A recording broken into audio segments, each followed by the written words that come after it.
Okay, so now we're looking at the second type of logarithmic equations that, sorry, I can't talk apparently, that you'll be seeing. So this time it's a log equals a number. So there'll just be a random number on one side of your equation. So when that happens, you're still going to condense. This time you're also going to isolate the log. So make sure it's by itself on one side. You're going to write the equation in exponential form. We'll talk about what that means. And then solve and check for extraneous solutions. So, number 11. When you look at that, our log is already isolated. There's nothing to condense. So, you're going to skip to number 2. So, remember, way back when we did our introduction to logs, we talked about exponential form. That was when the base of your log becomes your big number, and whatever your log equals becomes your exponent. So this is going to look like 2, because it was the base of your log, to the 6th power equals x minus 4. And then your equation will equal whatever is in your parentheses. Okay? So then from there, we just work it out. So 2 to the 6th is 64 equals x minus 4. And when we solve that, we get 68 equals x. Now, you still have to check for extraneous solutions, but this one will work when you plug it in. Okay, so in number 12, what you should notice is that there's just a random number outside of this parentheses. So we're trying to isolate the log, right? So we need that random number to go away. How do we make a number move to the other side?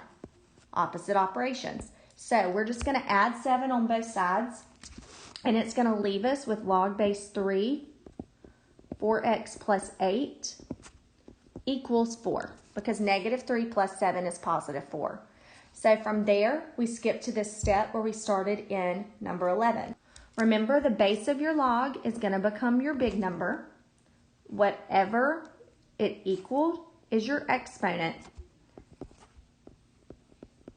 And then your new equation is going to equal whatever was in parentheses. Okay, so 3 to the 4th equals 4x plus 8. So 3 to the 4th power is 81. And 4x plus 8 is just going to come down. So then we get 73 equals 4x, because we're just solving our two-step equation.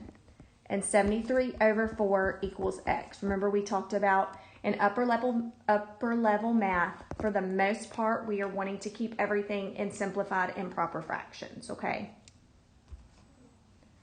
So number 13, first off, we have to condense because we have the log of 2x plus the log of x minus 5. We have to put those together.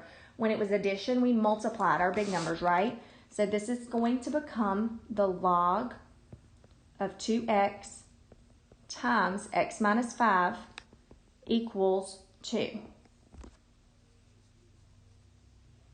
Okay, so we're going to do several things all in one step, okay? We are going to multiply our 2x times x minus 5, all right? That's going to give us 2x squared, and then minus 10x equals 2. Okay, is everybody see what we did? We just distributed this. Okay, 2x squared minus 10x. Now we are going to write everything in exponential form. Okay, if there is no base on your log, what is it understood that the base is? 10, right? So we're going to say 10 to the 2nd power, because that's what we equaled, equals 2x squared minus 10x. All right, so since we're dealing with an exponential, that means everything needs to move to one side. So we have 0 equals 2x squared minus 10x minus 100. Okay, so we just moved 10 squared is 100. We just moved it over. From there, we can factor out a 2.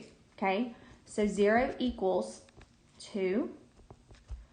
And then x squared minus 5x minus 50. Okay, everybody see what we did? We're just factoring it out. And from there, we do our normal factor, add to get -5, multiply to get -50. And so I'm going to go into this next box, but just ignore it. I'll erase it once we actually get down to that. So once we get that, we are going to bring down 0 equals 2 times,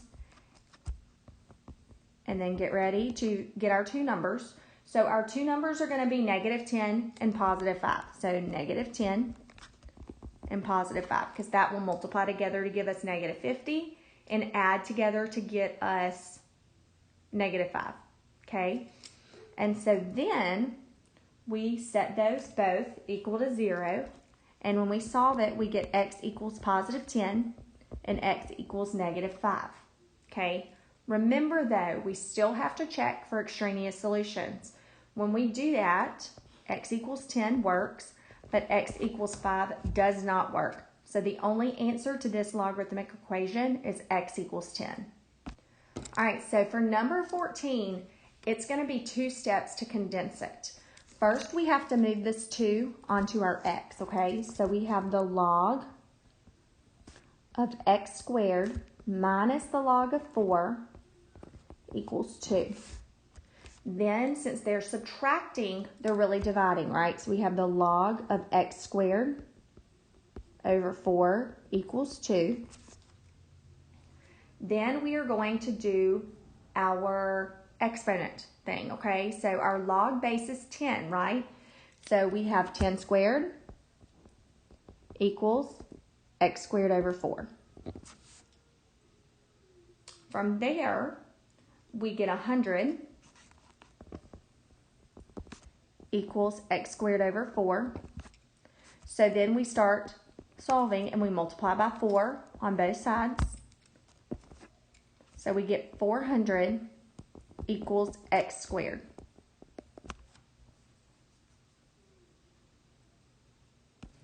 All right, so this one you can do, you can just take the square root because it's x squared, and we can use inverse operations, take the square root of 400 and of x. Okay, so x equals plus or minus 20 because 400 is a perfect square. But don't forget, go back and check it, okay? When you do this, x equals +20 works, but x equals -20 does not. So your only answer is x equals +20. Okay, so now I want you to pause your video, okay? Go ahead and work out 15 and 16 on your own, and then when you unpause it, I will have everything worked out for you and have the final answers as well. Okay guys, so here are 15 and 16 fully worked out. If you just follow the steps at the top of your notes, step 1, 2, and 3, condense and isolate, write the equation in exponential form, so your base is going to become your big number, what it's equaling is your exponent, and whatever's in parentheses, after you condense it, goes over to the other side of your equation, and then just solve. Don't forget to check for extraneous solutions.